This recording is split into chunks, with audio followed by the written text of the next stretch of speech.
जयंत जी, 2024 की हवा कितनी बदलती नजर आएगी?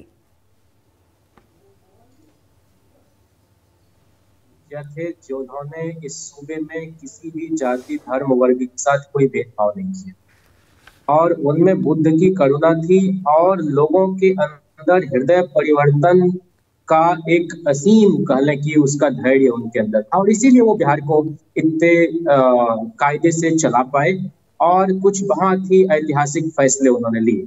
कुछ का जिक्र राजीव रंजन जी ने कर दिया है, मैं उसको नहीं दोहराऊंगा, लेकिन जब उन्होंने उर्दू को दूसरी राजकीय भाषा का दर्जा दिया तो इसी जनसंघ ने 67 में उनको मौलवी कर्पूरी कहने का एक काम किया। फिर जब वो 163 दिन पहली बार मुख्यमंत्री रहे और दूसरी बार 22 महीने, तो जब उन्होंने 1978 में आरक्षण लागू किया, महिलाओं के लिए 3%, गरीब करोड़ लोगों के लिए 3% और एक डिवीजन किया कि भाई 12% अति पिछड़े, 8% पिछड़े।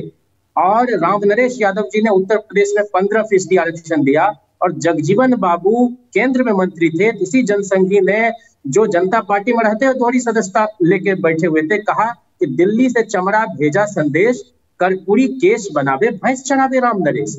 ये लोग लगातार आरक्षण विरोधी लोग आज उनकी बात कर रहे हैं, तो भाई कर्पूरी जी की सादगी से लेकिन आप लोगों को बैकफुट पर ला दिया।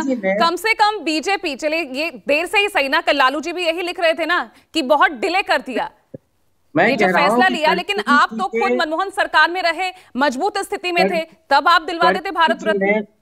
अब वही तो कह रहे हैं, कर्पूरी जी ने अपना जो शरीर त्यागा लालू जी की गोद में, तो लालू जी के सामने एक चुनौती थी कि इतने बड़े कद के नेता की लाज कैसे जोगनी है, तो नेता प्रतिपक्ष के रूप में उन्होंने स्टेचर को कायम किया और 12% से 14% आरक्षण अति पिछड़ों का लालू जी ने किया, 18% राबड़ी जी ने किया। अभी हमारी महागठबंधन की सरकार तेजस्वी जी के संकल्प और नीतीश जी के नेतृत्व में फिर से उस दायरे को बढ़ाए 25% कर दिया। तो ये तो जनता देख रहे हैं, पिछड़ों का जो है 18% कर दिया, 20% दलितों का कर दिया, 2% आदिवासी का बढ़ा के कर दिया।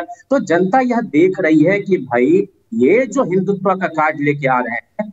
जॉर्ज साहब ने क्या कहा था उस समय कि राम भक्ति इस मात्रा में आपको और इस ढंग से देखने को नहीं मिलती अगर हमने मंडल नहीं लगाया होता। औरों की बात नहीं करता। खुद लाल कृष्ण आडवाणी ने मुझसे कहा 2 दिन के अंदर, 48 घंटे के अंदर, क्या आपने हमारे सामने कोई विकल्प नहीं छोड़ा है सिवाय इसके कि हम जनता के बीच हिंदुत्व के प्रश्न को, हिंदू मुस्लिम के प्रश्न को लेकर जाएं। आज हम ये कह रहे हैं कि हमारी पार्टी इस देश की इकलौती पार्टी रही जिसने अपने सांगठनिक चुनाव में तेजस्वी जी की दूरदर्शिता देखिए कि 17% जो है दलितों आदिवासियों के लिए और 28% अति पिछड़ों के लिए आरक्षण लागू किया, प्रखंड से लेकर जिला तक, क्योंकि हम हर वर्ग के अंदर से एक नेतृत्व को उभारना चाहते हैं। और इतना ही नहीं, मैं तो आपसे ये भी कहना चाहता हूं कि मार्शल टीटो ने जब देखा कर्पूरी जी को कि एक कोर्ट ने ये स्टंट में ठिठुर रह दिया, तो इससे प्रधानमंत्री जी कब सीखेंगे जब दिन में 5 बार परिधान जवाब दीजिए कुमार सौरभ, क्या वाकई ही इस मूव से एनडीए को बिहार में फायदा होने वाला है? एक चीज अगर आप कहने की अनुमति दें पूजा जी आखिर में, जल्दी से, क्योंकि वक्त थोड़ा कम है जयंत जी। बस 10 सेकंड में, 10 सेकंड में। इन्हीं जनसंख्यों ने कर्पूरी जी की सरकार को गिराया और रामसुंदर दास जी को आगे लाया। उत्तर प्रदेश में आप देख रहे हैं राम नरेश यादव जी की सरकार को गिराया, हरियाणा में ताऊ देवीलाल जी की सरकार को गिराया चरण सिंह जी को कमजोर करने के लिए। तो क्या इस शरारत को इतिहास से भुला दिया जाएगा? उसी कर्पूरी जी ने, लेकिन जनता इतिहास को याद करके वोट देगी या आज को याद करके जब उनके सामने कर्पूरी ठाकुर को खुद बीजेपी, खुद केंद्र सरकार भारत रत्न देने का ऐलान करती है, फायदा किसको होगा? जयंत जी तो कह रहे हमारी सरकार ने बाबा साहब को भारत रत्न दिया था, नेल्सन मंडेला को भारत रत्न दिया था वीपी सिंह जी की सरकार जब थी।